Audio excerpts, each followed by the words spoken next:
है। बहुत सारे बच्चे अभी ऐसे हैं जिन्हें सिलेबस ही नहीं पता अपना कि भैया हमारा सिलेबस क्या है, या फिर एक बच्चा जो तैयारी बहुत पहले से कर रहा था फिर बीच में अनुपात समानुपात की खबरें सुन के रुक गया, थम गया, उसको दोबारा बता दूं कि कहीं ना कहीं कुछ और पढ़ने लग गया, किसी और कार्य में लग गया। तो एक बार सिलेबस देख लो ताकि आधे से ज्यादा चीजें दोबारा से समझ में आ जाए। कॉन्फिडेंस, जैसे नीरज कह रहे हैं हमें ना पता, सिलेबस पता ही नहीं है। तो देखिए भैया, हिंदी, संस्कृत और इंग्लिश कंपलसरी है। संस्कृत 40 नंबर में है। तो भाई देखो, आपने सी टेट पढ़ा हो, यूपी टेट पढ़ा हो, जो भी आपने पढ़ा, ये हिंदी, अंग्रेजी और संस्कृत ये ऐसी चीज है जो विशेष तौर पर आपके लिए लैंग्वेज, कोई भी टीचिंग एग्जाम दे रहे हो, आप किसी की भी तैयारी कर रहे हो, टेट तक को मैं शामिल करती हूँ कि भैया आपने अपने लिए पढ़ा है। तो इसमें आप थोड़ा सा फोकस करेंगे, अपना काम बना लेंगे। सीडीपी, टीचिंग स्किल्स और लाइफ स्किल्स। अब देखो, सीडीपी तो आपने टेट लेवल पर भी पढ़ी है, लेकिन टीचिंग स्किल्स और लाइफ स्किल ये इसमें विशेष तौर पर शामिल होती है। 30 नंबर की, 10-10 नंबर का सब कुछ शामिल रहता है, ये आप जानते हैं। लेकिन कमाल की बात यह है कि जो इसके अंदर टीचिंग स्किल वाला पोर्शन है, वही पोर्शन आपका बहुत हद तक केंद्रीय विद्यालय का, वही पोर्शन आपका बहुत हद तक DSSB वाला भी है। तो ये मामला कहीं ना कहीं वहां पर भी आपको मदद प्रोवाइड कराता है। साइंस की बात करूं तो 10 नंबर की बेसिक साइंस आती है। ईवीएस कंपल्सरली आती है 10 नंबर की। History, polity, geography, economics, statics, Indian national movement, GK, current affair, GS, ये पूरा मामला मिलाकर कितने में आता है? ये पूरा मामला आपको देखने को मिलता है कितने में? 30 नंबर में। रीजनिंग की अगर मैं बात करूं तो 5 नंबर में रहती है। कंप्यूटर भैया 5 नंबर में, ये तो केवी में भी रहता है, DSSB में भी रहता है। और मैथ्स आपकी 20 नंबर में। 150 नंबर का आपका मामला रहता है और 150 के आपको मिनट मिलते हैं। तो ये आपका सिलेबस है। अब इसमें से विशेष चीजें मैं आपको अगर बताऊं तो ये जो सीडीपी वाला मामला है आपका, आप इसको बेहतर करते हैं तो ये जो चीज है ये केवी, DSSB सभी में मदद करती है।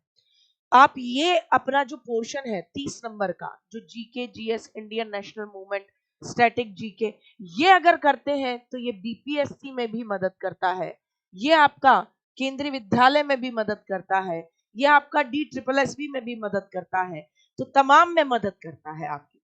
ठीक साहब, अब आपके लिए बिग सरप्राइज क्या है? ये तो रही बात ये। अब पहले एक चीज बताती हूँ, तीनों कैटेगरी के स्टूडेंट्स को जरा यहां लेके आते हैं। कैटेगरी नंबर 1 जो मैंने बात की थी, कैटेगरी नंबर 1 जो शुरू से अब तक पढ़ते रहे। अब कैटेगरी नंबर 1 उनकी है जो शुरू से अब तक पढ़ते रहे हैं। इनका सिलेबस क्या है भैया? इनका सिलेबस कंप्लीट हो रखा है। इन्हें क्या करना है? तो याद रखें, इन्हें करना है रिवाइज। अब तुम्हें रिवाइज जो करना है वो एक परिप्रेक्ष्य को लेकर नहीं करना, तुम्हें सब्जेक्ट वाइज देख लेना है कि ये चीज मैं यहां पर भी रिवाइज करूं और मेरे अदर एग्जाम के पॉइंट ऑफ व्यू से भी इसको अच्छे तरीके से रिवाइज करूं।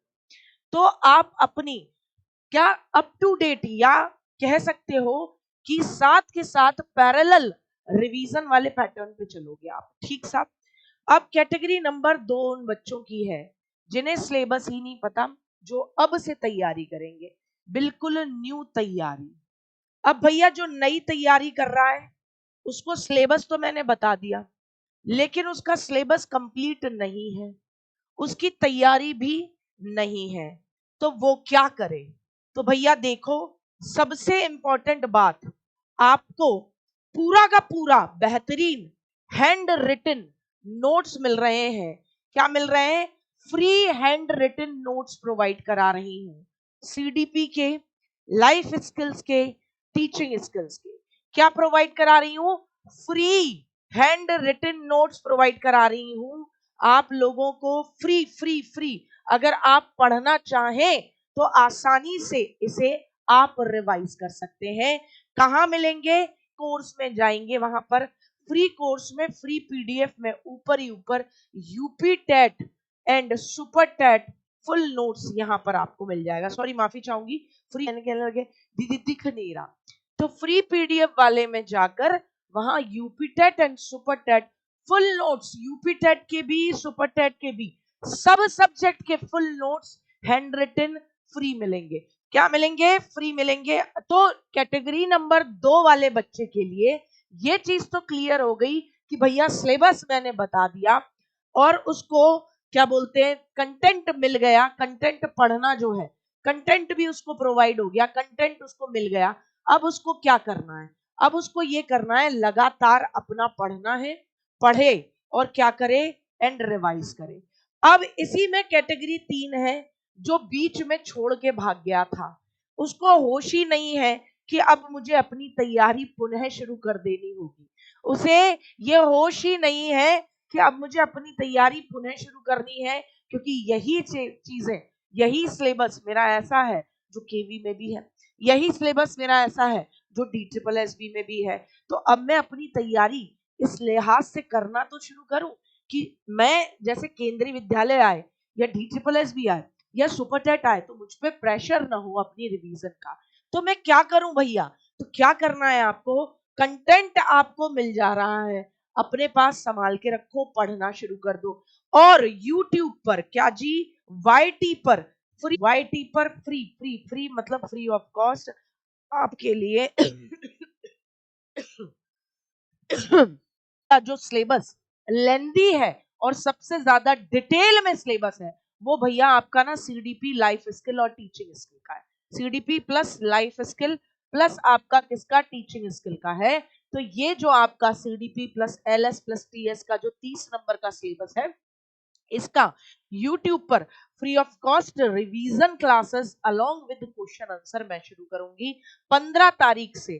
15 जनवरी से हम लोग कितनी बजे? 3 बजे, 3 PM पर, 3 PM पर टीचिंग एग्जाम TWA चैनल पर 15 जनवरी से हम लोग अपना रिवीजन करना शुरू करेंगे। ठीक साहब, ये तो पता पड़ गया। नोट